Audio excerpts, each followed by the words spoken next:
Well, Turkey it exports an awful lot of things to Saudi Arabia. Saudi Arabia exports 90% of our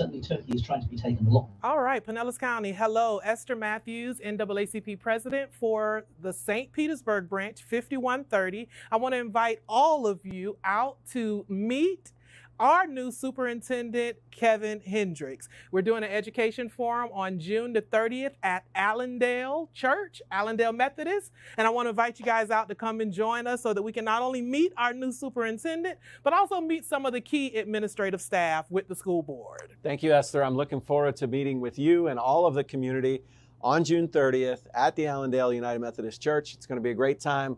We look forward to talking education, talking about the issues that are important to the NAACP, Absolutely. and looking forward to the next school year. So we'll see you on June 30th. See you there. Agape Soul Boutique. High-end boutique looks and quality with affordable pricing. Located at 6025 Martin Luther King Street South in St. Pete. Choose from our amazing selection of stylish, fashion-forward heels, wedges, boots, children's shoes, accessories, and much more. You can shop now and pay later, interest-free with Afterpay. Subscribe to our website and get huge savings on our latest products at agapesoulboutique.com. For more information, call 727-379-1318. Come give your feet the royal treatment and check us out at Agape Soul Boutique today.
I knew it was something, Sharonda. There we go. All right, there you go. Can you hear me now, Sharonda? There you go. Okay. And I even heard myself. We got a little bit of an echo coming in, but it's all good. We working through some challenges. We tried some different setup, y'all. Okay, there it is. So let's rewind it and take it back from the top. So you're listening to the Tampa Bay Breakfast Club.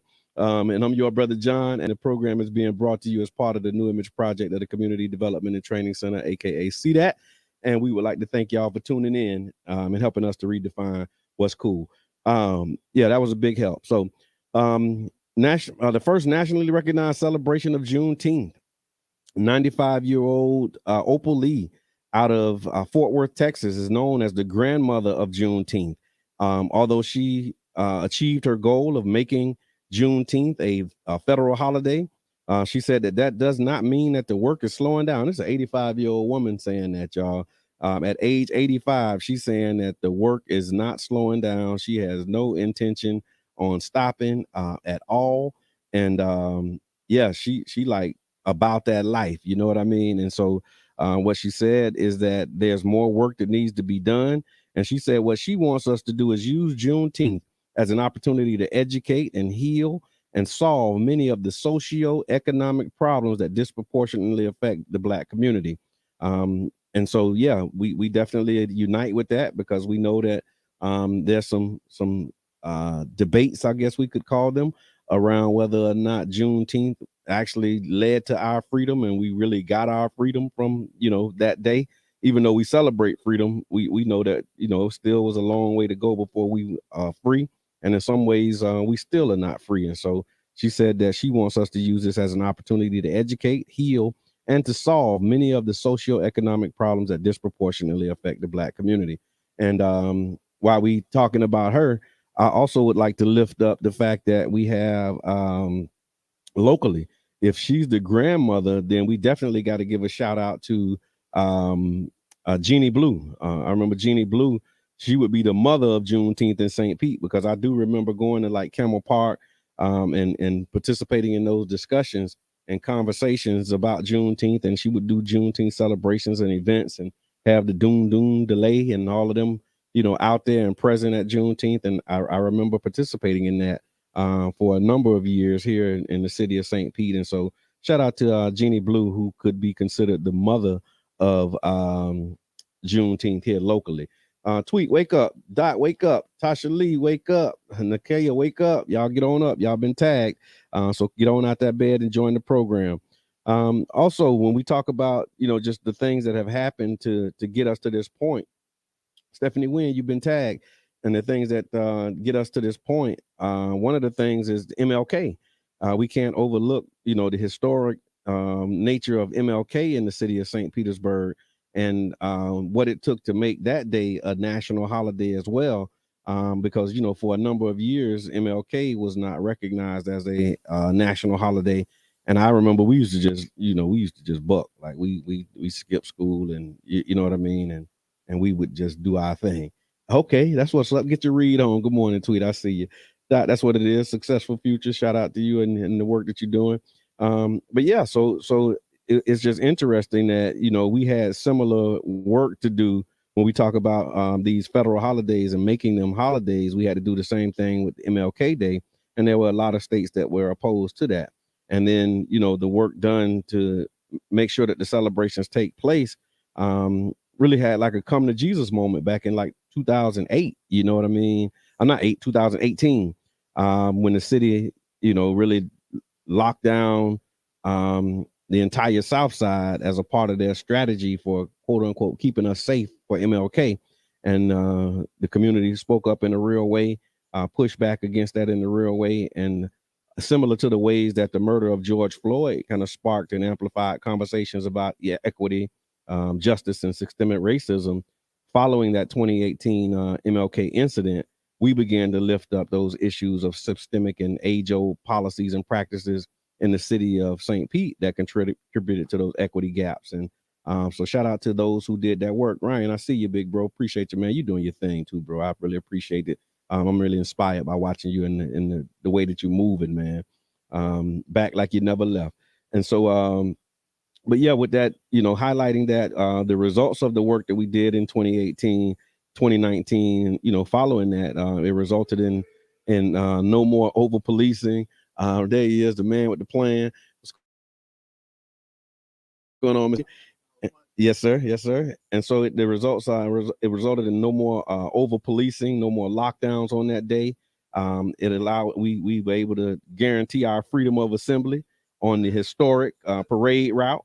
Yeah, let me go. There we go. Let's try that. Cause I'm with Yeah, for now. Yeah, yes, sir. Yes, sir. Cause freedom is something that we must fight for and stand for, every day. Yeah, continually. It's not like the oppressor says, okay, y'all got it. Yeah, y'all got it. Don't worry about it. Y'all got it. Just wave a magic wand and y'all got it. By the way, you free now. No, right? No, the pressure is on 24/7. So stay vigilant. Yes, absolutely, stay vigilant. And so another one of the things is too. This is in this day in history. Hold on, before you just go on past the MLK. Oh yeah, no, we on that. Yeah. Before you just go past, let me just you're right. Juneteenth is something that was very similar to the MLK struggle nationally. Right. Because I was one of those people that too did do skip day.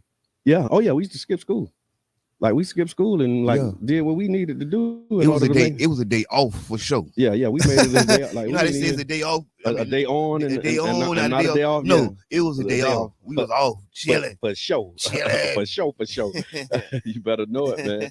And so, but yeah, and then the work that happened again, and like in our time, as adults, man, we still had work in order to get that celebration to be properly recognized and appreciated. And it's still ways to go. Yeah, it's still ways to go. It's still a ways to go. We still got a lot. But I really like, the Juneteenth. Big shouts out to Mel, 22 South, all the people who did a Juneteenth event, the Dads and Jazz, the 8 Queens Collective. Yeah. I can't even name everybody right now. Yeah, because it was a lot happening. Man. It was a lot going on. A lot of people did a lot of good stuff. And some people. The Jubilee. The Jubilee, the Jazz Jubilee. Yeah, Jazz Jubilee. Some people feel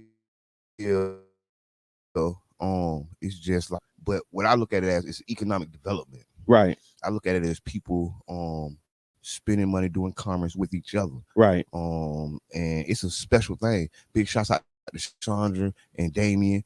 Yeah. They was over there in Temple at the Moffitt Cancer Center. Oh yeah. They put us on. So, I seen that. That was a nice space too. That was a real big event. Yeah, spot looked like it was an amazing spot, man. Yeah. Dame. Who else was out there? JF rocked the mic. Okay. And really did his thing. Okay. It was something special, man. Yeah, and Daz and Jazz really something special. You know what I mean? I want a trip to Cancun, Cozumel. Oh wow! Stand back. Congratulations. Listen, as soon as I walked up, congratulations. People felt it was like a conspiracy. They weren't gonna say nothing to me. Okay. But I seen it in their eyes. Oh yeah, they wouldn't say, oh yeah. Really I walked up. Yeah. The young lady gave me a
an explorer, right? Okay, yeah. Okay. Yep, And, another one of the explorers who stole and linked a lot of information from the Africans, from the Moors, and the different cultures. Mm-hmm.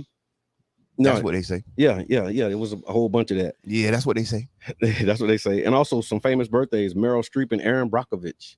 Her birthday is today. And when we was just talking about Erin Brockovich, the lady who filed a lawsuit against PG&E. Oh yeah, yeah. So we ain't talk about this. This is what good. Yeah, we'll get it next. Yeah, we'll get into it. But but it was her birthday. I know you're talking about though. And what she did was it was a chemical plant in their neighborhood, in their community. Right. And she helped lead the way to stand up to stop it. Right. And so it was solid what she did. And so also on this day, this is the like stay woke moment. So on June 22nd, 1944, U.S. President Franklin Delano Roosevelt signs the GI Bill. FDR. He signed the GI Bill. And it was an unprecedented act of legislation to compensate returning members of the armed forces known as GIs for their efforts in World War II. Though the bill helped many white people, cut us out, and it helped them prosper and accumulate wealth in the post-war years, it didn't deliver on a promise for veterans of color.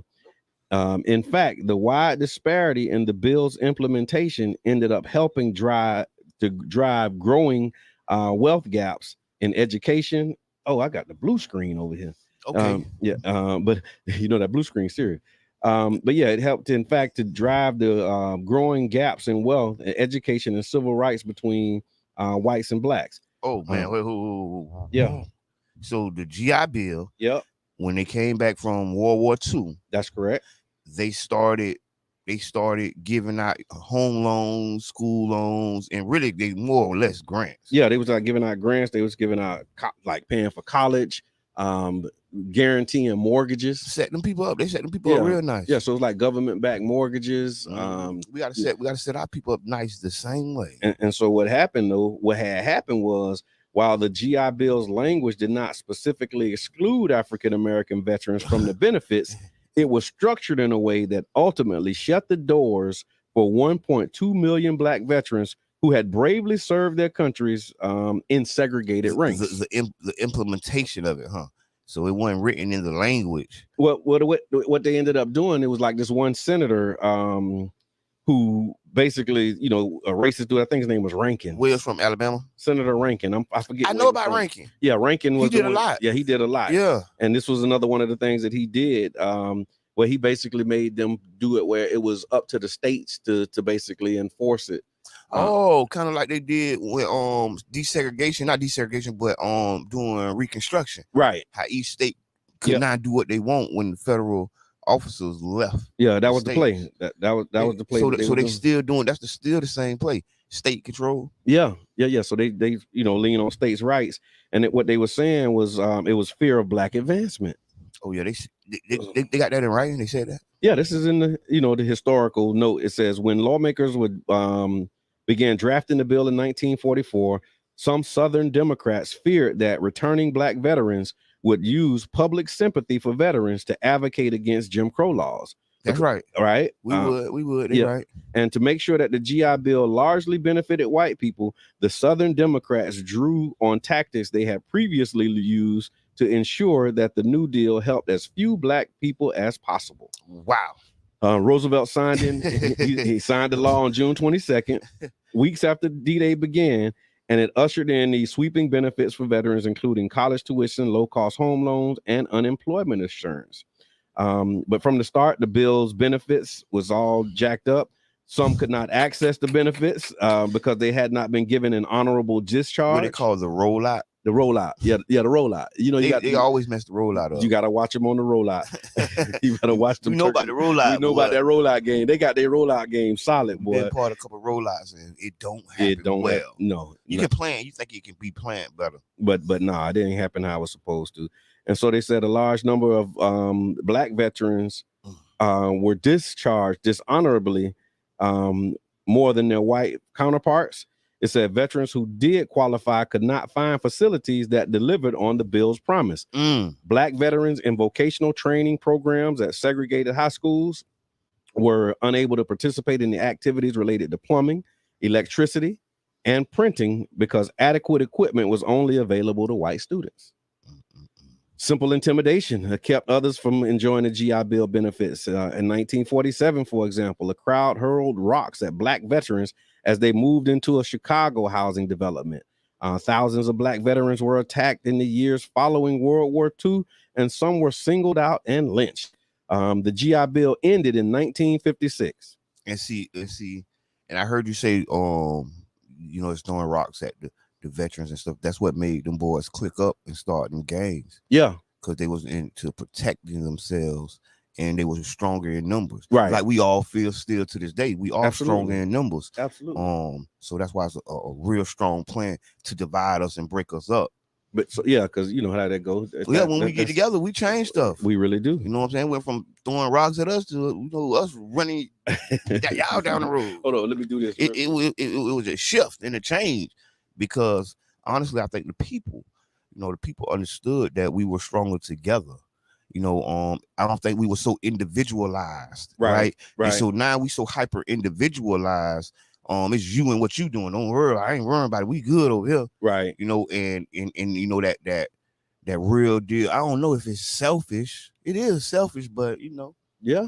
No, that's real to each his own. Get your crew together, link up, mob deep, do what you need to do to get what you need done. And so here's what I guess kind of the point I can end with on this is the fact that they said the GI Bill, it ended. Dr. Brittany, I see you. Good morning. Dr. B. And it says that the original GI Bill ended in July 1956. By that time, and this was 14 years from 12 years, 45, 12 years, 47, 44. Okay. Yeah, so 12 years. By that time, nearly 8 million World War II veterans had received education or training. 8 million. Can you imagine how many people that is? Yeah. Check this out. And then they said 4.3 million home loans worth $33 billion had been handed out. But most black veterans had been left behind. As employment, college attendance, and wealth surged for whites, disparities with their black counterparts not only continued, but widened the gap. That's when they had the separation. Yep. They said today a stark wealth gap between black and white continually persists, and some of those roots can be traced back directly to the GI Bill and the gaps that they created. I want to say I appreciate you for doing this history. So everybody got these segments. Yes, sir. That's like your segment. Thank you very much. Right. And I like, because it ties into a lot that we're doing today, because we still fighting systematic racism. We still fighting the systems of the racism. Right. And a lot of times in people's mind, because it happened so far ago, they feel in their mind, it ain't nothing. Y'all need to get over it.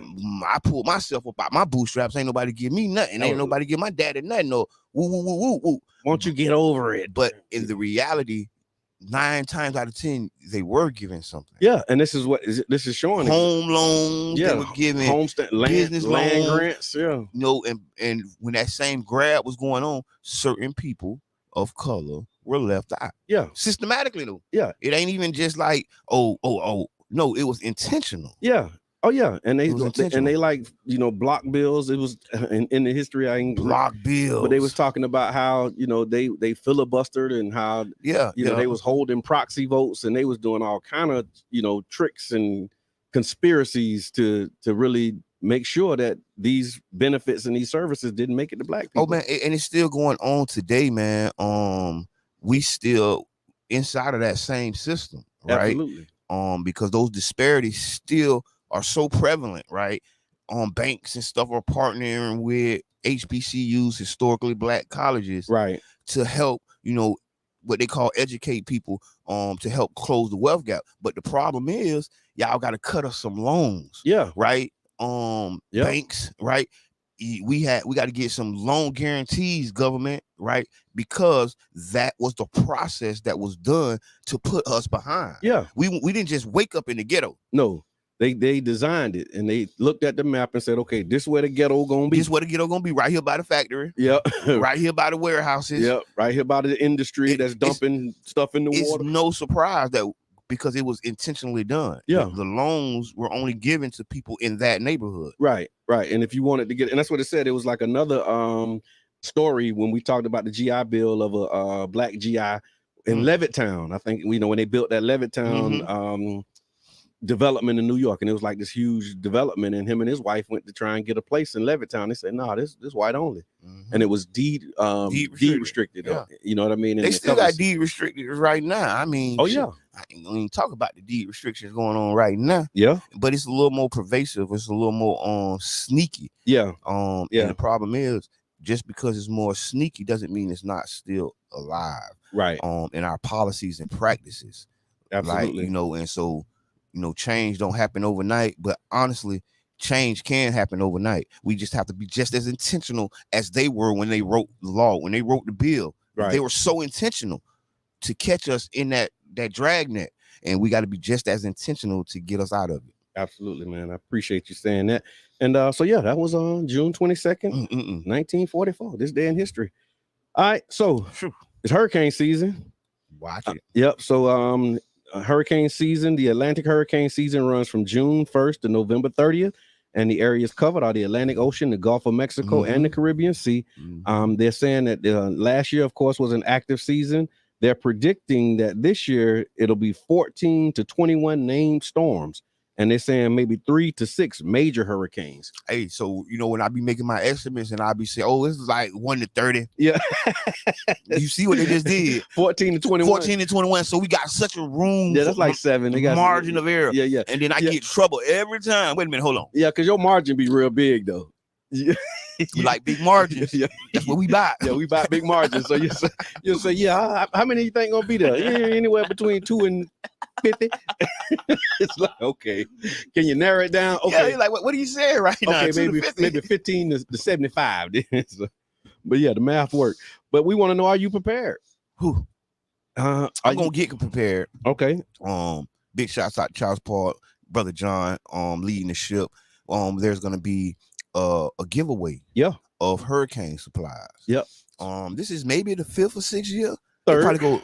I think we started in 20. Well, the idea was a longer ago then. Yeah. No, we 20. We was doing workshops and bringing people in. But that's still it, and telling the knowledge. So y'all look, another one on 1 to 30s. But now it's 5 to 6 years. But I can remember 3. This will be the 3rd year. Yeah, but that was when the package came out when we would start giving out the kits. That kind of what probably made the COVID kits come to us like that. Yeah. Because we was already doing the hurricane supplies. Right. But even before then, was doing the hurricane, you know, the conversations. Oh yeah. Telling people, having the experts come in, having people, professionals come in and talk about what you need to do. Yeah. So here we is now, 2022, and on the 25th. Yeah, we're giving away supplies. So this Saturday, we're going to give away some hurricane supply kits from 10 a.m. to 12 p.m. at the Gospel Ministries.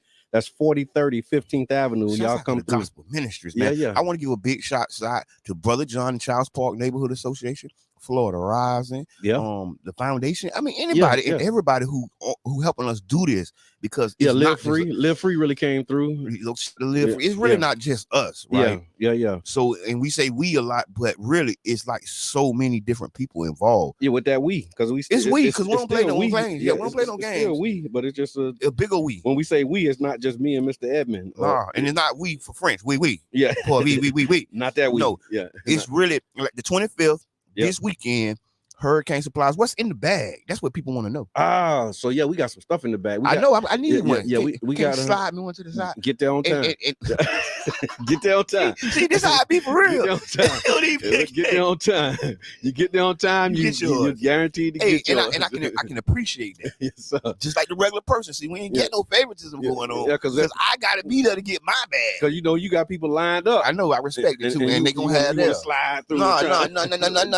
They gonna have theirs. It's gonna be on the table for them because while supplies last. Right. And then that's another conversation we want to have, potentially doing another one once we get the interest. Right. See what it is. We don't want to go spend $15,000 on bags and the interest ain't there. Right. So now the interest there for these though. You think so? Yeah. Oh yeah, because I mean, like the last couple years. I know it was potent. I know. I remember. They, I got a bag. That was the green bag. Yes, sir. I still got the bag, man. Yes, Stop sir. playing. Yeah, so you can add to it this year. I still got the bag. The green bag with the stuff in it from the hurricane. Wasn't it the light that spin? Yeah. So you had well, this is what we got this year because I can't remember last year, but we got flashlights. We got 9-volt batteries, the ones that you put in your smoke detectors. And then and that came about just because a lot of people was doing the regular batteries, but them 9 volts, that's what you need. Yeah, you didn't really need them 9 volts. And so we got 9-volt batteries, we got AA batteries, we have flashlights, we also have weather radios, so we're gonna be able to put some radios in the kit. That's right, y'all. Some duct tape. We're doing like a case of water. And really all of the things that say Mike is muted. Oh, that's your mic. Yeah. Okay, yep. Okay. So we got all of the things that's in the that you need. So we just basically looked at the list of things that they said you should have and put it in the bag. And we put it in the bag. That's kind of what we've been doing. That's kind of what because we ain't trying to reinvent the wheel. Yeah. So you say, well, why y'all put duct tape in the bag? Because that's what they had on the list. Yeah, you might need to duct tape somebody during the storm. You never know. Hey man, sit down. Broken windows. If your windows break or something happens, I'm using my imagination. You try to tie somebody up with the tape. I'm using my imagination. The duct tape for the kids. Right? Be still. Sit down. And so, but there's some nice kits, y'all. And is that, I don't know how to say it, Castler Fowler. Thank you for jumping on. I appreciate it. And I see we have one of our guests is here, so we're gonna actually after the break. I'm just playing. Right. He's virtual, and so he's gonna be joining us after the hour when we come back from the break. He's actually on the development team. Who's put in a bid for Tropicana Field. So so let's talk about why that's important, right? So Tropicana Field redevelopment, like people know or may not know, that was once the gas plant district, right? Like we say, black people was regulated to smokestacks and smoke. Yeah, we were just talking about that. Was regulated, so the gas plant district is what is an example. Of how they did it, and then once the gas plant was gone, so was us. Yep. And just the way that they was able to, swindle the people out there. It was a shakedown. Yeah. It was a good old-fashioned shakedown. I was a child, but I kind of remember some of it. Right. My people was living and had a spot right there. And I remember hearing, about, the city this, the city doing this, the city doing that. Then, to come up and grow up and learn, that's what they really did. They really did. They, don't get me wrong, they paid some people what they wanted, but some people didn't want to leave. So, they got eminent domain for the interstate, but some of that stuff they still had to kind of get from under people's hands. Right. You know what I mean? Because if you remember, there was a store in that corner where that parking lot at, even after the Tropicana Field, the Thunderdome. Yeah, the Thunderdome. Yeah, was built. Right. That was my people's store. You know what I'm saying? I grew up in that building, and they held it out. They held it down for like years after. Right. You know what I'm saying? Until the reality came in, and Big Brother was like, okay, all right, now. What you gonna do now? We ain't playing. Yeah, Debo came and came in. So now we redeveloping, we starting over from scratch. And and so there's been a bid. There's actually two, I think it's like down to the two finalists. Midtown and Sugar Hill. And so we have Sugar Hill will be joining us to talk about their proposal. We're going to engage in some dialogue about some of the benefits that they're looking to bring to the area. And so again, it's What's on Your Mind Wednesday, y'all. So if you got some questions about Tropicana Field and the upcoming development, y'all make sure that y'all give us a call. It's gonna be 20 years, like 10, 20 years. And then so developments run over. So this might be a 25, 30-year development. Yeah. You can't even imagine that, y'all. Just imagine that.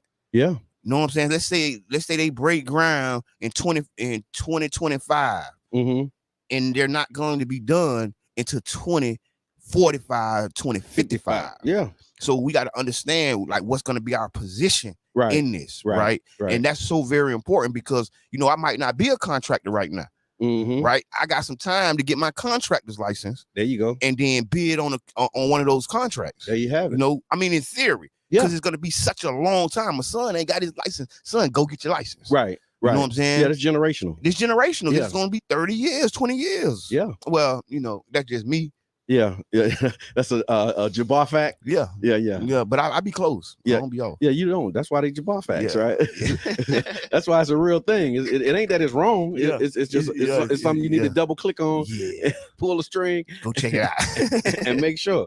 So listen, y'all. You listening to the Tampa Bay Breakfast Club, the new 99 Jams morning show, and as a community-owned public media resource, WUJM 99 Jams relies on the support of listeners like you to keep the shows on the air, the doors open, and also the lights on, man. So, and for us to be able to continue to put out quality programming in the Tampa Bay area.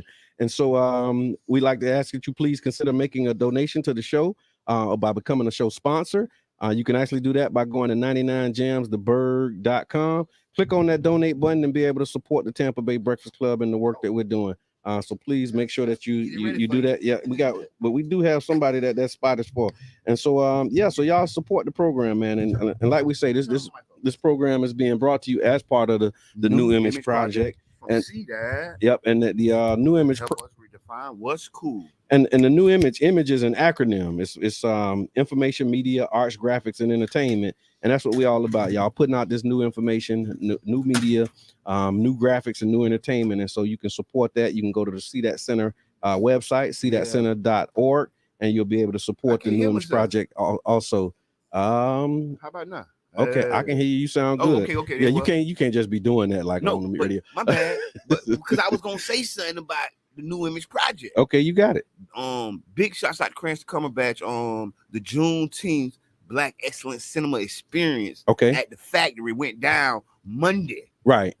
And because of the New Image Project, that was able to go down. A partnership with the New Image Project and Dream Makers Production. Right. Just wanted to get that out there. Oh yeah. No, that's right though. That's absolutely right. So again, we're gonna have a conversation with Sugar Hill community partners, who are some of the potential developers of the Tropicana Field site. I say potential. We got to find out what that's all about. Where it stands at. Where we stand, where we at in the process. But again, it is there we go.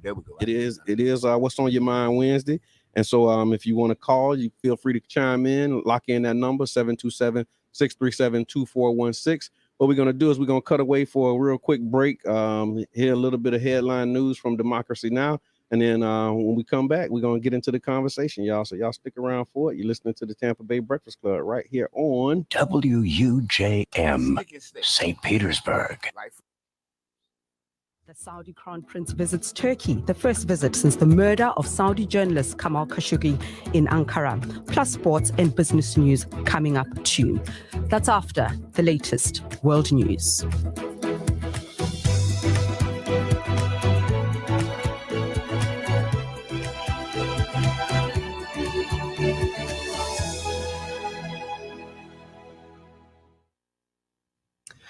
Hello, I'm Chris Barrow with the BBC News. The de facto ruler of Saudi Arabia, Crown Prince Mohammed bin Salman, is continuing his regional tour with a visit to Turkey. He arrives from Jordan and Egypt, where he announced multi-billion-dollar trade deals. Ben Lowings reports. Mohammed bin Salman sets foot in Turkey for the first time since the Washington Post journalist Jamal Khashoggi, a leading Saudi dissident, was murdered in the Istanbul consulate in 2018. Worldwide outrage left Saudi Arabia diplomatically isolated.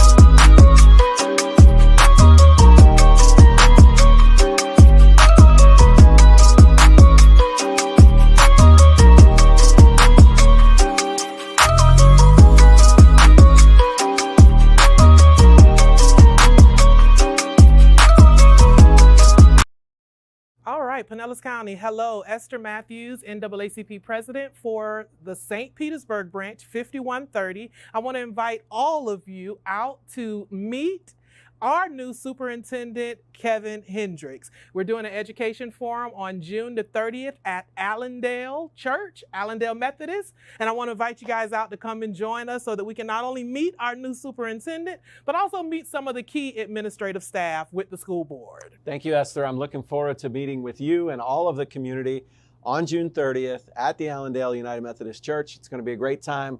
We look forward to talking education, talking about the issues that are important to the NAACP, and looking forward to the next school year. So we'll see you on June 30th. See you there. Agape Souls Boutique. High-end boutique looks and quality with affordable pricing. Located at 6025 Martin Luther King Street South in St. Pete. Choose from our amazing selection of stylish, fashion-forward heels, wedges, boots, children's shoes, accessories, and much more. You can shop now and pay later, interest-free with Afterpay. Subscribe to our website and get huge savings on our latest products at agapesoulsboutique.com. For more information, call 727-379-1318. Come give your feet the royal treatment and check us out at Agape Souls Boutique today.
Okay, there you go. Can you hear us, Dave? I can. Yeah. Okay. Can you hear me all right? Okay, Dave, there you go. There you go. There you go. There you have it. Now we cooking with fish grease. Yeah, we are. We really are. So let me get this one down. That way we can have David there. We got Ernie in the building. Good morning. And so let's see here. We're gonna get on with it. So we have with us, we have David Carlock and Ernie DeBose. David is the lead developer for Sugar Hill Community Partners team, and Ernie is a team member of and CEO of Ducon Construction, local construction. You got it? Okay. Can you hear it? There you have it. I like this phone. Yep. Okay. All right. local construction management company. And so like you sent bios, but I'm sorry I don't have them. And so if you wouldn't mind giving us maybe some brief self-introductions, and then we can actually get into maybe an overview of the proposal that you all have, and then we just have a conversation and let's talk about it. Okay, since David is on the phone, I'll yield to him. All right. Thank you, Ernie. Good morning. Thanks for having us today. Appreciate the time.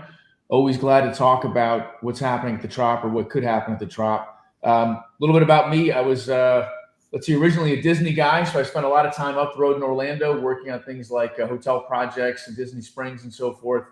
Spent a little time after that in the sports world. I was the head of business development for the Houston Rockets and was the project executive for Toyota Center, which is the multi-purpose arena the team has played in since 2003. And then in 2006, I stepped out and set up Machete Group, which is a development advisory and real estate development platform. We're based in Houston. We have staff in a variety of places around the country. We do a lot of work in sports entertainment and also a lot of work on urban infill mixed use development. And so that the Trop is a really good example of those kinds of projects. We're excited about the development and glad to be here this morning. So thanks again. Okay. Thank you.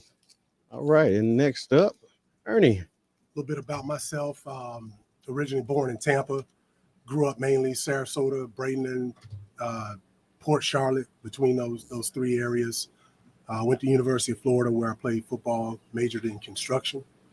Graduated there with a Bachelor of Science in Construction Management. Worked in corporate America 9 years, first 9 years of my career, managing construction around the country, Dallas, New Mexico, and then Florida.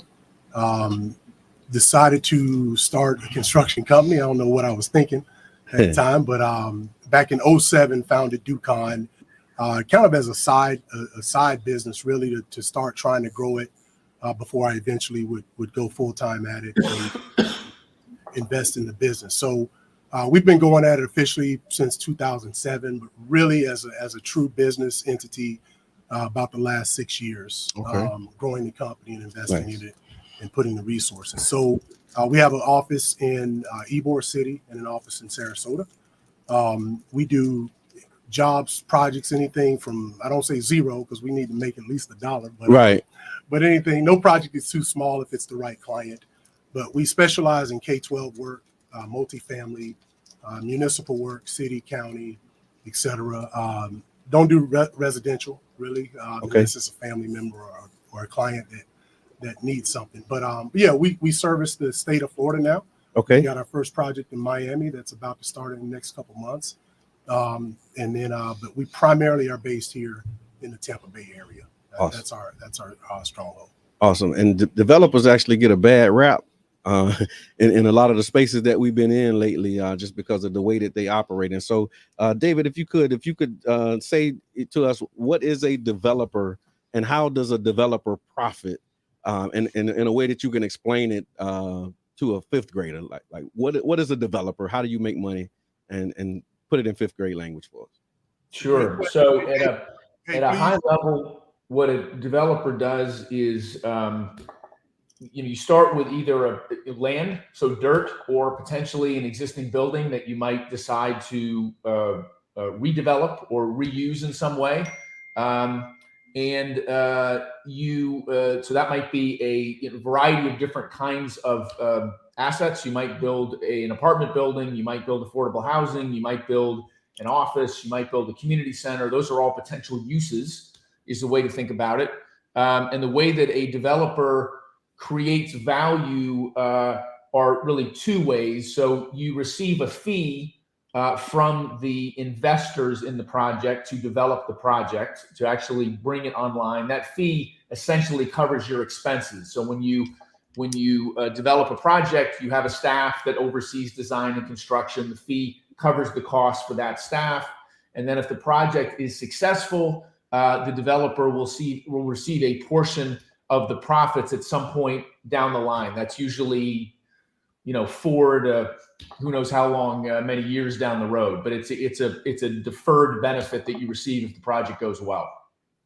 Okay, got it. One thing I wanted to clarify, because a lot of people who are, say, a fifth grader, just to differentiate, a developer is different from a construction manager. Right. So what we, general contractor, construction manager, we would build it for the developer. Okay. So we typically that's what people don't understand. The separation of the two. Exactly. Yeah. So once we build it, we're done. We get whatever we're going to get out of it. And the developer is on that end. Exactly. Okay. Okay. Yeah, and that's again just one of them, for our audience who may not be familiar with the lingo or the terms, or just misunderstood because we say it so much. And like when he said you start with the dirt. Yeah, that's right. Everything starts with the dirt. Everything starts with the dirt. And so, what percentage of your current development team is made up of African Americans, particularly from St. Petersburg? Let's see. Make sure I get this right. So I know we have, I think it's 10 MBEs that are involved in the project. And I'm just looking at the report that Gypsy Gallardo did. I know she asked us this specific question, which I think represents 20% of our team. And the number that are from St. Petersburg, I think it's 3 out of 10. But let me find that and confirm it for you. Okay, yeah, because that's important, right? Particularly when we think about the history of the site and what we talked about earlier, really just the history of the country when it talks about redlining and how Black people even got into the gas plant area. We were talking about some of the environmental issues that, and how, Black people and people of color were systemically put near certain, factories, refineries, gas plants, and environmental hazards. And then, they built and we began to build thriving communities. And of course, with it being displaced, being primarily African American, the number of people who are African American working on a team is significant, and something that we want to be considered. The other thing while you getting that data is the process, because I know that there's been a couple of other, I guess it's maybe down to final two. So if you can maybe highlight where we are in the process, like has your bid been accepted, or like what's where are we in the development process before we can say, okay, green light, you guys have it, or somebody else does? Sure. So Mayor Welch is conducting a review of the two finalists. He asked both teams to respond to 15 questions. That was about 2 months ago. Those were due maybe a little bit less than that. And we understand that he's going to make some kind of an announcement. At least he's indicated he's going to make some kind of announcement by the end of June. As you may recall, the original submissions to the RFP were back in January of 2021. We've been working since then to continue to improve and expand our proposal. So we were glad to have the opportunity with Mayor Welch to provide some information on how we've improved and expanded our approach and our vision for the Trop. We'll see what he announces here shortly. I want to ask you a question. I don't want to cut you off, but with the development process, how long do you plan the project? Because I heard 10 years, I've heard 20 years. So how long do you plan? Is the plan to build it? We're currently forecasting a development plan over about 12 years, but a lot of that, as you can imagine, for a project this large will be determined by what the market tells us. I mean, on these kinds of large scale developments, the one thing you can be sure of is that no matter how much work you do up front, the ultimate schedule and product is going to be a little different than what you think, right? The market changes, the needs of the community evolve, and you need to adapt to all that. So we're currently, as I said, indicating about a 12-year development process. The life of the project, of course, will be much, much longer than that, but that's what we're currently working towards. I got one more. It's stacked on top of each other. So my second question is, with the site being like 82 acres, has your company ever developed anything this large before? We haven't done 82 acres. I mean, the projects that large in an urban context are unusual. So our development team has done, I think we've delivered something like $7 billion worth of work over the past 15 years or so. But we haven't done an individual project that's has an acreage that's that significant. And typically, so I've done projects larger than 82 acres, but it was single family or multifamily housing out in the suburbs of Dallas or something. So as David stated, when to have an 82 acre site, 83 acre site in the middle of a city, it's just very rare. So I don't know many people who could answer that question in the affirmative. Yeah, I got you. That they've developed a piece of property. Okay, large. Yeah, that's fair. Yeah. That is because the reason I asked that question is with being 82 acres over 12 years, how are we going to make sure that the African American community takes part in this exercise? Yep. Like intentionality, like I was talking about earlier. So I'll kick that off. I mean, that's a great question. Just to the point of a few weeks ago, we were asked a similar question by a group of leaders and pastors, Black leaders and pastors in the community. And my specific answer to them was, number one, we're going to sit down and phase it out. Anytime you have a project that large, it obviously has to be phased. I think a big thing that separates and differentiates our team from most developers is that we've already started getting the input of the community of how we should phase things, how we should do things. We're not trying to come in, and at no point over the last year and a half, almost 2 years, have we tried to come in and say, hey, this is exactly what needs to happen. This is how it needs to happen. We've been intentional about getting feedback to see how it's phased. So what my answer was, number one, as a community member, it's to have, we know we're going to have folks from the community at the table, but it's to ensure that we include the benefits of the community on the front end of the project, not on the back end, because a lot of times you have this project, and again, if it's over, to get to your question, over 12 years, how do you prevent from the community not benefiting in year 10, 11, and beyond. Well, we sit down, we invite the community to the table. We, from a financial standpoint, obviously the financial development numbers have to make sense, but from a financial standpoint, we include the community members in those conversations, and we set the parameters and say, look, what are the most important things to the community for us to put up on the front end of the project, and then we execute it in that manner. So, and I'll yield to David. Yeah, the thing I would add to that, I mean, Ernie's talking about the first and in many respects the most important element of ensuring that the project is for and of the community. I mean, needless to say, we've spent a lot of time making sure that we understand the historical context. I heard the two of you referring to that a little bit earlier in the show. We recognize and appreciate how relevant that is to St. Petersburg in general, and even more importantly to St. Petersburg's African American community. Asking and listening carefully is where you have to start, and frankly where it ends. And one of the things that I would emphasize is that a lot of developers tend to think of community engagement as something that you do up front. You have some meetings, you listen to what people have to say, you put a bunch of sticky notes up on the wall, you issue a report, great, you check the box, now you move on.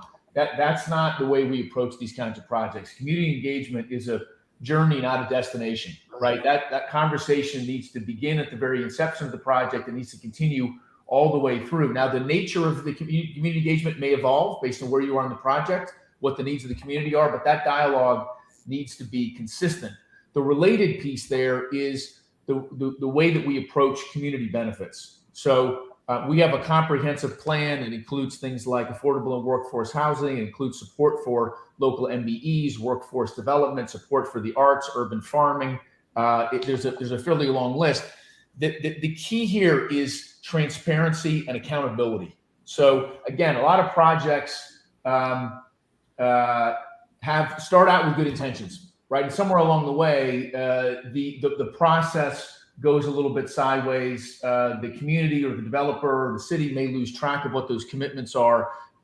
What we've proposed here is that for each element of our community benefits plan, we're going to essentially establish a working group or committee that will consist of the developer, a member or members of our team, as well as the appropriate stakeholders in the community who are particularly focused on that issue, say workforce development. That group will define what the detailed plan is. So we've established specific goals. Goals don't mean anything unless you're intentional and you define how you're going to achieve that goal. That group will then report back out to the community regularly. It may be once a year, it may be once a quarter, but we want there to be real transparency. If we're falling short, we need to be held accountable to that. And if we're achieving what we say we're going to achieve, then we want to make sure that we're sending the message to the broader marketplace that these goals are achievable, right? And frankly, our view for the Trop is that in 5 or 10 or 15 years, when they're teaching the urban development course at USF or Columbia or wherever it may be, and they think about who's done the best job of delivering a truly equitable and successful project, the Trop should be at the top of the list, right? That should be our collective ambition. And when I say collective, I don't just mean our team, I mean the St. Petersburg community. That's what we should be trying to achieve. The other thing I'll mention here that we're excited about is we've been doing a lot of thinking for a while on how to more directly connect the community to the economic outcome of the project. This is always tricky, as you can imagine, for a lot of reasons. And we've come upon this. I want to emphasize, this is not our brainchild. This was developed by a group that's a public policy think tank out in California, somebody that Kevin Johnson, who's a member of our team, connected us to or knew coming into this, which is the idea of a community equity endowment. And so the concept here that we proposed is that we will peel off a profit interest in the overall development that will be assigned or given to a new entity. That entity will be overseen by a trustee or trustees, and the trustee or trustees would be local community-focused groups. So Foundation for Healthy St. Pete is a good example. The NAACP is a good example. Who would be trustees of this, and they would decide where those profits go, how they're allocated in the community. And what we've said is that a third of the profits should go to support the development of affordable single-family homes, not on the Trop, right? So this is not in any way benefiting the commitment we've made to to affordable and workforce housing. This is off campus. Another third would go to support local MBEs. Another third would be determined by the trustees and where they think it could be best applied. And so you call that an equity endowment? Yeah, it's called a community equity endowment, or a CEE for short. So can we call that reparations? You can. I think you could characterize it in a variety of different ways. That the goal here is to make sure that if I'm in the St. Pete community, there's a direct economic benefit that is being distributed out based on the success of the project. And what percentage? Do you know what percentage that'll be? It'll be 1% of profits. Okay. So yeah, we can't call that reparations. No, unacceptable. but to quantify it, David, what is on the project that 1%? So over the first 20 years of the project, we think that'll be worth about $30 million to the community. That's what we're projecting. In year one? No, the first 20 years. Okay, the first 20 over years, the life of the. Okay, gotcha. Yeah, it'll be worth about $30 million to the community. We got to make it more equitable, Dave. Yeah. We got to make it more equitable. Y'all got to go back, talk to Kevin, talk to your team, and be like, hey, we was on the show and Mr. Edmond requested. We have to make it more equitable, because 1%, it feels laughable to the community. Well, the thing to bear in mind is that a big chunk of the profits have to go back to the capital, right? So the investors, not us, the lenders, that's a big portion that's returned to them. Yeah, but we understand that. And the other thing, just to clarify, so that 1% is simply cash in the bank.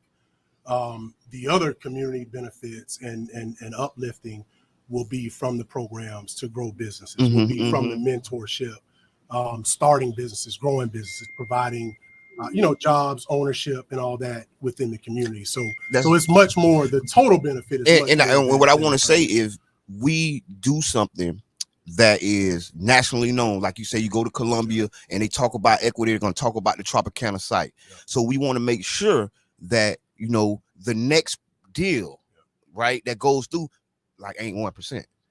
Like, just bottom line. You know what I'm saying? Bottom line. Just we got to make sure, and how we do that from the beginning is make sure it ain't 1% from the start. Because then other people like, oh wow, that's big. They did something big. Oh well, why did they do that? And then they'll look at it and people feel better about it, and then it'll make the development real smooth. And so listen quick, y'all. So you're listening to the Tampa Bay Breakfast Club, the new 99 Jams morning show right here on 99.1 FM. We're having a conversation with David Carlock and Ernie DeBose. David is the lead developer for Sugar Hill Community Partners, and Ernie DeBose is the CEO and a team member of Ducon Construction, and which is a local construction management company. If you have thoughts, or if you want to call and chime in, if you got questions for them, give us a call, 727-637-2416, 727-637-2416. Did you get that number, David, about the percentage of your team that's African American? So we have 10 members of the team who are MBEs, and that represents, as I indicated, about 20% of the total. And then I believe we have 2 of the 10 are currently based in St. Petersburg, and 6 of the 10 are in Tampa, St. Pete. So in the region. Okay. And then another one of the questions, like we're hearing a lot about jobs and contracting, but what types of opportunities are there for investing? Like if we had the community that wanted to buy in and invest in some of this development, what's that process like? Yeah, that's a terrific question. So we have committed to making at least 10% of the LP equity pool available to local investors of color.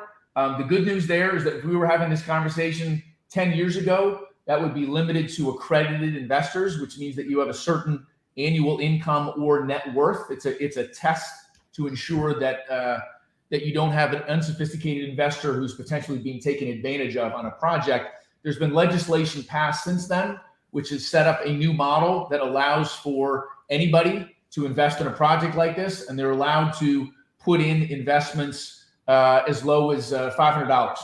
And we're talking with and are ready to partner with a couple of platforms that are active in this space. It's highly regulated to make sure that investors in this case are protected. And that's something we're going to roll out and offer here. So folks in the community can decide that they want to put some money into any one of the projects or any one of the commercially developed projects on the Trop, and we'll have an opportunity to benefit in a way that's equivalent to any other investor, right? So they would be treated equal to any other limited partner on the deal. As well as the home ownership. We've set aside at least a minimum 100 units for ownership that will be dedicated to people of color from within the community. On site, on the site or out? On the site. Okay. That's on the site. Yeah. That are on site. We also have a rent to own program that we're developing and to roll out as part of the project. Good stuff, Mr. Emmett. What you got? My thought is like it's going to be a very important project. It's going to be a long time. So do y'all have a pipeline? Are y'all thinking about working with the P-Techs, working with the St. Pete colleges to help bring someone that may not be a contractor or even a building construction person and bring them through the pipeline? Yeah, let me take the first swack at that. Man, you're speaking to my passion. I mean, it's what we do. We do it in other communities that we built in Sarasota, Tampa, etc. The thing about the Trop project is that because of the magnitude, the size of the project, there is not going to be one entity that we could possibly work with to get it done. It's going to take a all hands on deck, total community. There's going to be times where I'll call you, Mr. M. Hey, man, you bring me all the kids you have that are interested or whether they're at-risk kids or whatever, bring them to me. We have a meeting. We're going to talk to them. We're going to put them in a program. We're going to put them with this company to go to work. So it's going to be, we've identified several entities, whether it be St. Pete College, Career Source, etc.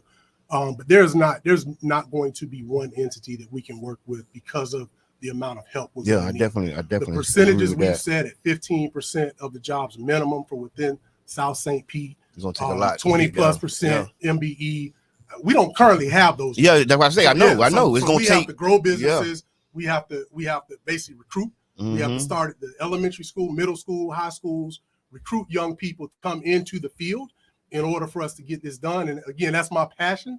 So that's the one thing I'm looking forward to about it. And the other thing we have to do is it's an intentional effort about getting people involved. And you have to make it sexy. One thing that we're doing as a team, and because of the part, if you look at our team in total, we have African-American owned businesses from designers, largest African-American owned architect in the country, Julius Davis Voltaire, largest MEP, African-American owned in the state, several, Thomas Huggins. So one thing that we're doing is we're approaching it not just a construction job. We're talking from the design aspect, right? From the architectural aspect, engineering aspect, marketing aspect, all those, we're taking all of those aspects because it's not in order to meet these contracts and this commitment, we're going to have to take the project holistically and involve the community from cradle to grave, because we may not turn a shovel for 2 to 3 years. That's not what I like hearing as a contractor. I knew about 25. But we're going to have to, and that may be aggressive. I'll let David address that.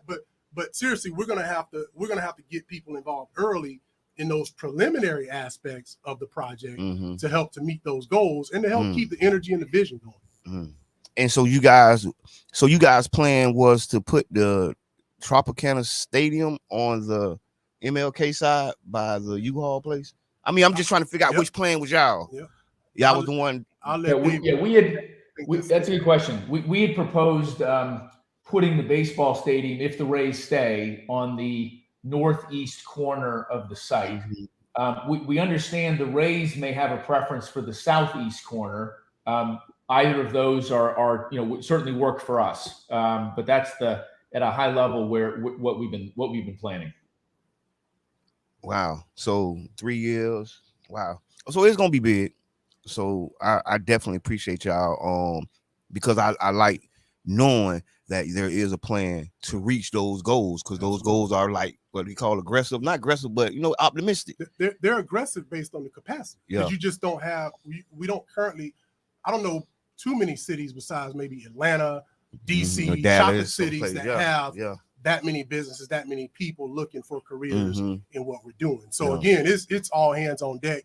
I mean, you can ask those even from St. Pete, OT, Corey, IROC, I mean, how I work and how we do business as far as involving everybody. So it's going to be we're going to need everybody calling and saying, hey, if you have somebody interested. We're also going to have to bring people in town. You know, there'll be maybe some Black businesses that are in Orlando or Miami or somewhere that we'll have to bring in town with stipulations. Hey, you can't just bring people from out of town. If you set up shop here to work on the project, you have to hire from within the community and help with our plan. I definitely envision like buses full of people coming because it's like you got to think about 82 acres and like you say, it's gonna be phases. So if you really gonna get it done in 12 years, it's gonna be some bus loads of people coming in. So we definitely want to make sure that we have a carve out for locals, so we can build a local economy, because like this is gonna be the economy of the city for a minute.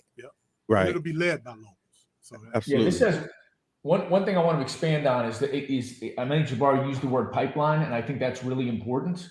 You know, on a lot of large projects, you know, a multi-$100 million project, you might only have a construction window of 18, 20, 22 months. So the opportunity to help a small company grow, to help an 18-year-old or a 21-year-old start their career is relatively limited, right? You can do some things, and we've had success on other projects in that regard, but it's hard to take a long-term view.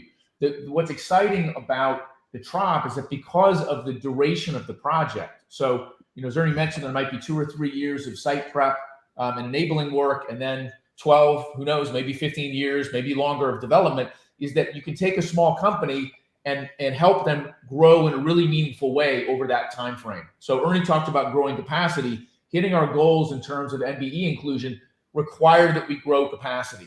And doing that tomorrow, that's difficult to do. But if we're intentional and we identify opportunities to help small companies become mid-sized companies, to help individuals grow from an apprentice into a master electrician over that time frame, to give them the training, the apprenticeship, ultimately the work to help them accomplish all those things, that's how you lift a lot of boats in the community. And I think being intentional in that respect is really important. And unfortunately, what sometimes happens is there's an ambitious hiring goal, and then not enough qualified individuals show up, and the developer says, well, we did our best. Look, we advertised the job fair. We tried to hire locally. We couldn't find enough qualified folks. In our view, it's the responsibility of the developer to help make sure that there is a large enough pool of qualified folks. And you had mentioned Pinellas Tech. We've talked to Mark Hunt over there. We've talked to St. Petersburg College about St. Pete Works. We've talked to Gulf Coast ABC about their apprenticeship programs. So we're already doing the work to identify where there's existing infrastructure and how we can plug into that.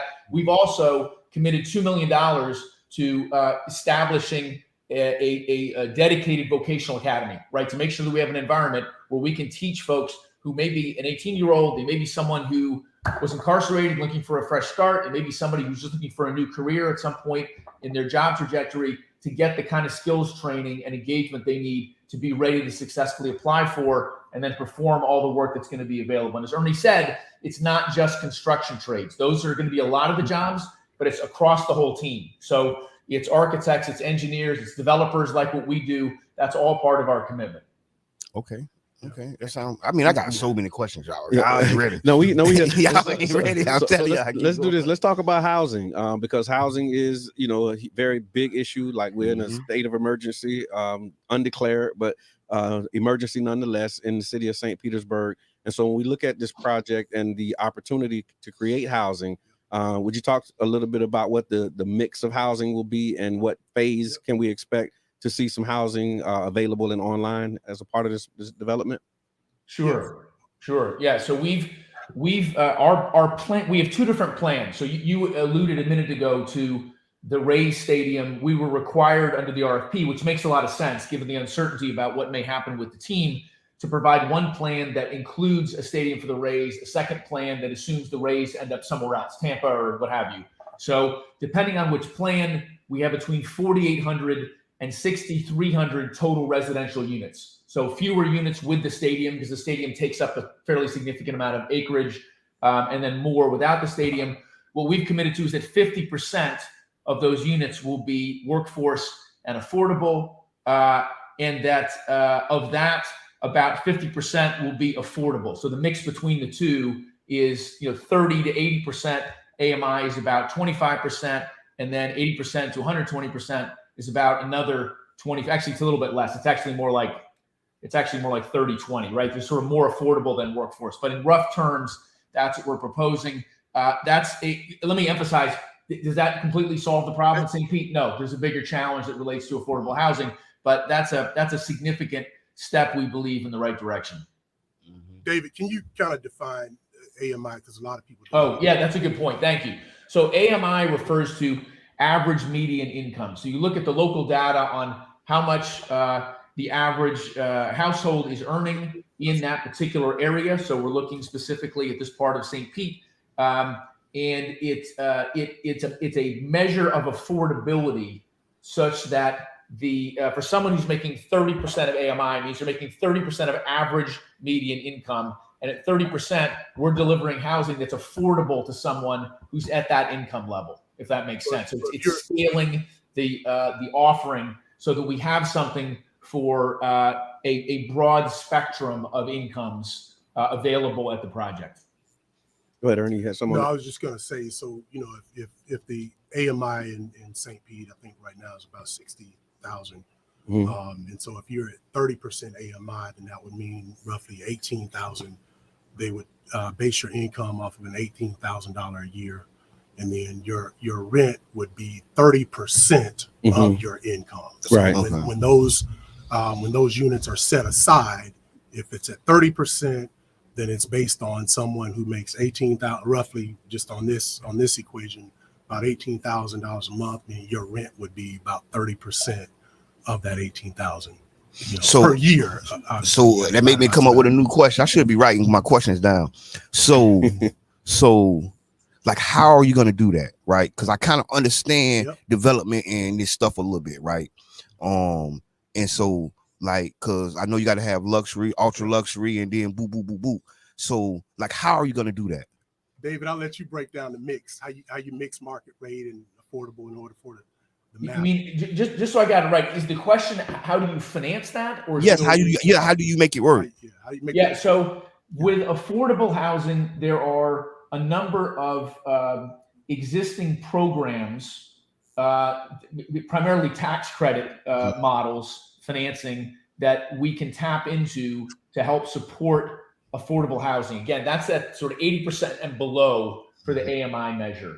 Our affordable housing partner, Blue Sky Communities, is one of the largest and most successful affordable housing developers I heard of that in the Bay Area, and they're experts on pulling all that together. So that's the way that we do affordable housing. Workforce housing is a little bit different, frankly, in that historically affordable has been supported by the kinds of programs I just mentioned. Market rate obviously is financeable based on sort of more typical private financing approaches. So affordable housing tends to get caught in the middle a little bit.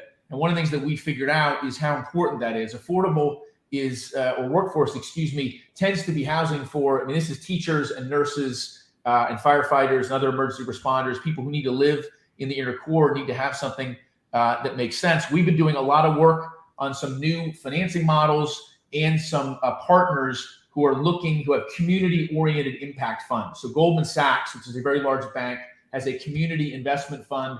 We're in discussions with them about our workforce housing program.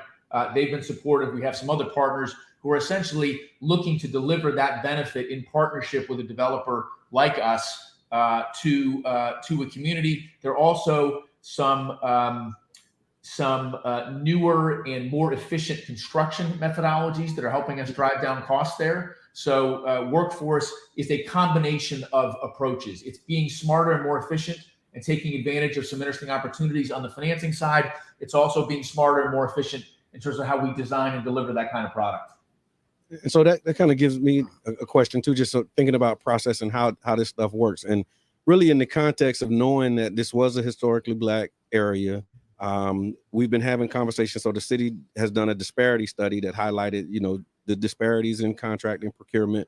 Also, there was a study around systemic racism and the impact that has had in the city of St. Petersburg. And we're having conversations about reparative justice, or like reparations, basically. And so with this project, hearing the affordability, it's a lot of income based, but we're not talking race. And just like, what can we do as a community, or what can you do as developers so that once this thing is all said and done, when you look at that area and you look at the demographics of the area, it doesn't look like a whole new neighborhood where we're not, present. How can we guarantee like that Black people and people of color will be, the ones that qualify and approve for these homes? Because affordability, again, that's a number thing. And, you got, white folks that's making, 40,000, 50,000, they can qualify for some of these affordable. And not that we being racist or discriminatory, we just being, fair and equitable and trying to intentional and more inclusive of Black people. Like, how does that part of the work? Yeah, it's so as you can imagine, there are limits from a legal standpoint about what any developer can do in terms of showing racial preference one way or the other. I can tell you that our partners at Blue Sky on their affordable housing projects in St. Pete, they have there's a really significant representation in their existing projects of residents who are African American. We anticipate the exact same thing will happen on the Trop. We're going to work very hard with community partners, including organizations like the NAACP, including Pastor Murphy and the other pastors, to make sure that we've got the word out, that the community knows what's available, and is first in line, right, to the extent that we can possibly make that happen to get these kinds of opportunities. I also want to say that the way to ensure representation and ensure equity is to make sure that we're addressing that and being intentional across the board. So we've talked about investment being available. We've talked about support for MBEs. We've talked about local hire. We've talked about workforce development. One thing that we haven't spent a lot of time on in this particular discussion is mentorship. So I can tell you that when I look back over my career, without a couple of people at the right time in the right place who took an interest in me and helped me sort of level up, I'd be in a very different position. And that's unfortunately the truth in our country is that, as a white person, I have more access to those kinds of informal networks than the average African American does. And so one of the things that we believe in really strongly is creating those kinds of opportunities. So all of our team members have committed to mentoring throughout their involvement in the project, whether that's an individual or whether that's a small company. That's another way to help enable wealth creation. And one of the things we would like to see on this project, going back to the pipeline ideas, I'd like to find a 21-year-old who decides they want to be an electrician or a developer or an architect, and over that 5 or 8 or 10 or 12 or 15-year time frame, for them to become somebody who's getting trained, to somebody who owns a small business, to somebody who's starting to grow that business, and that they're being supported by and enabled through mentorship, through contracts available on the project, through other kinds of opportunities that come along. That's awesome. You got it. I got room for maybe 1 or 2 more questions. Okay. The CBA, Community Benefits Agreement. Do you guys have any experience? And if you could tell me about your CBA experience, like far as, you know what I mean? I do from a contracting side, and would love to tell you about that. We've done CBA agreements on the contract level, meeting workforce goals, meeting Section 3 goals. Section 3, what that? Section 3 is basically where you have either the hire or employee and or the company is within an area, within a county or a city, and they meet basically the poverty line. They can't make a certain amount. So for instance, project we just finished over at for the Tampa Housing Authority, West River, you can see it off 275. It was about an $80 million project. And one of our goals was to hire a certain amount of Section 3 because it was a housing authority project, right? And so I think we're at about 90% of our new hires were Section 3 employees. So that means people who either live in public housing, who really need jobs, etc. Tarnisha was known as the job lady because really we're literally in the hood. Like, right. You need a job, talking to people. And so we have experience as a contractor meeting those types of agreements, meeting MBE agreements, where a lot of the deals we go into will not only have just MBE, but they specifically there's a percentage for African American businesses, Latino businesses, local African American business, local women businesses, etc. So we've been doing that for the last 8 or 9 years. That's really how we grew our business and focusing on that. And I think that's what, for us at least, it's a passion.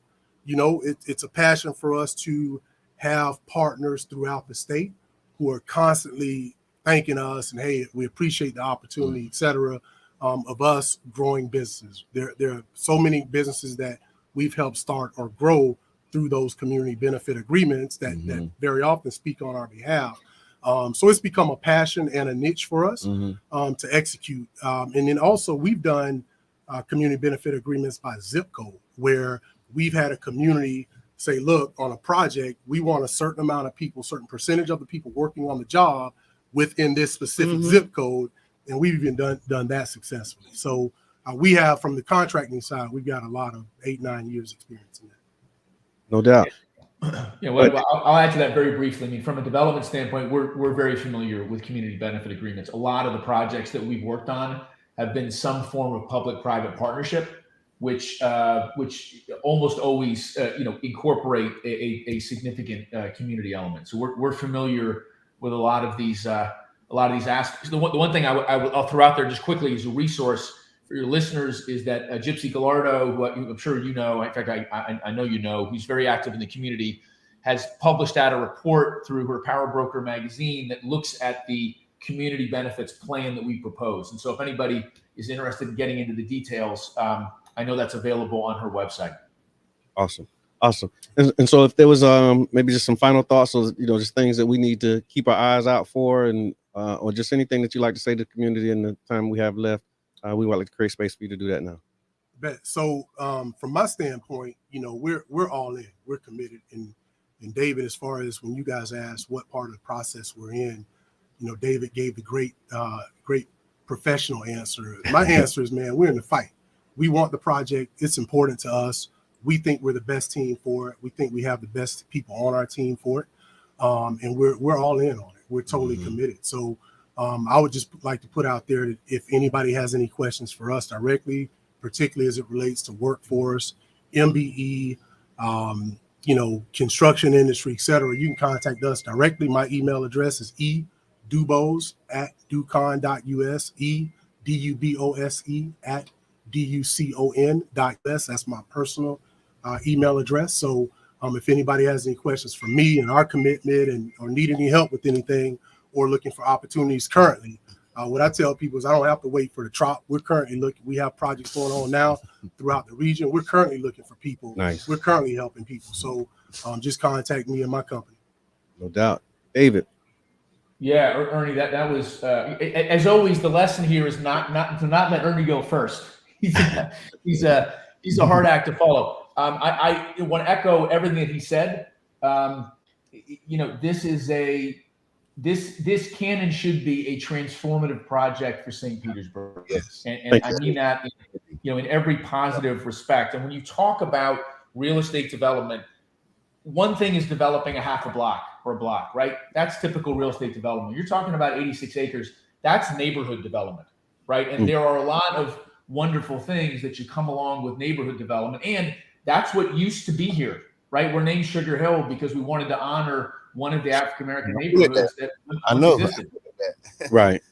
Yeah, exactly. On the site. And so, that's really wonderful neighborhoods have affordable places for people to live. They provide jobs. They provide career opportunity. They provide welcoming and inclusive places for people to gather and celebrate.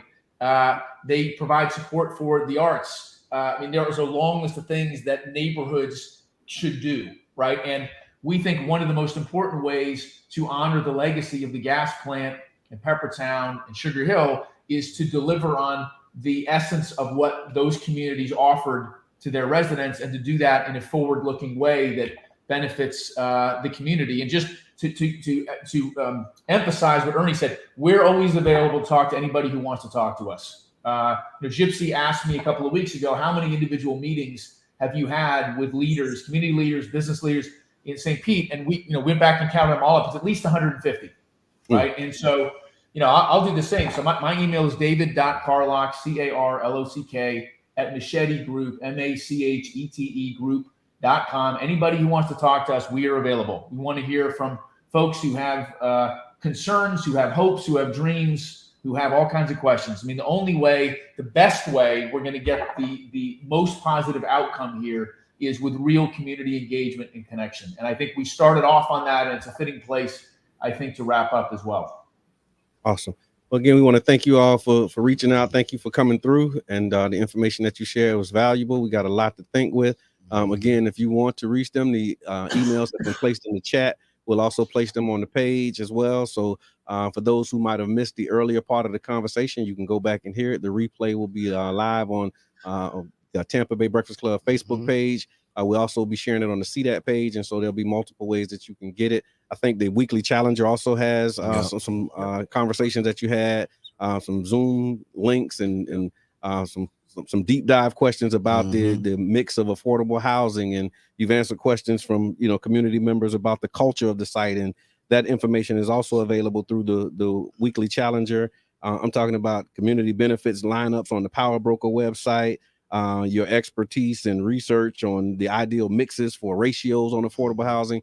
These are some of the questions that have been answered in prior sessions, and all of that information is available online. Again, a good place to start is the Weekly Challenger. You can also start go to the Power Broker magazine and get that data as well. So what we're going to do is we just got to land this plane, y'all. Mr. Edmond, final thoughts. Thank y'all for coming. Definitely appreciate it. And yeah, I think that, Brother John, I'm going to take your words today. Is more that need to be done than need to be said. You better know it. So, and just another quick announcement.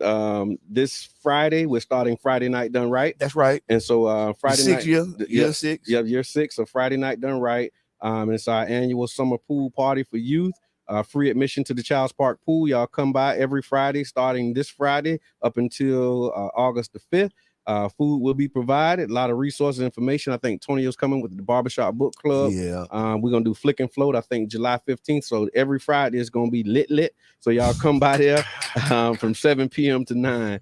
And then this Saturday, we're doing the hurricane preparedness and supply giveaway at the Gospel Ministries. That's from 10 a.m. to 12 p.m. So if you don't think you're prepared, or if you need to, fatten up your kit a little bit, we're going to help you with that. That's right. Come on through. While supplies last. So make sure you there. While supplies Get last. there early. Don't come late complaining. Don't come late talking about what happened. And you see me walking away with my bag. You heard me say I needed one. That's right. And he going to be on time. And so you definitely look forward to that. And then last thing, on next week, the 30th, is the meeting with the superintendent. With the NAACP. Yes, and so very important meeting. We're going to continue to push that out and make sure that you're aware of that. So there's a meeting with the newly appointed superintendent.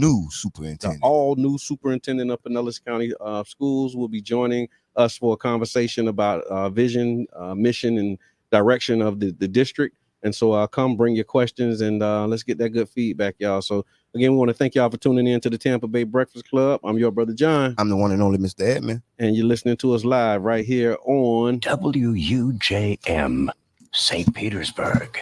And we out. Right now. Peace and light. This is your brother John. Thanks, guys. Appreciate it. Tune in to the Tampa Bay Breakfast Club on 99 Jam every Monday and Wednesday morning from 7 a.m. to 9 a.m. for the latest in pop culture news and unique perspectives on topics. Make sure you tune in and start your day off right with the Tampa Bay Breakfast Club right here on 99.1 FM, 99 Jam.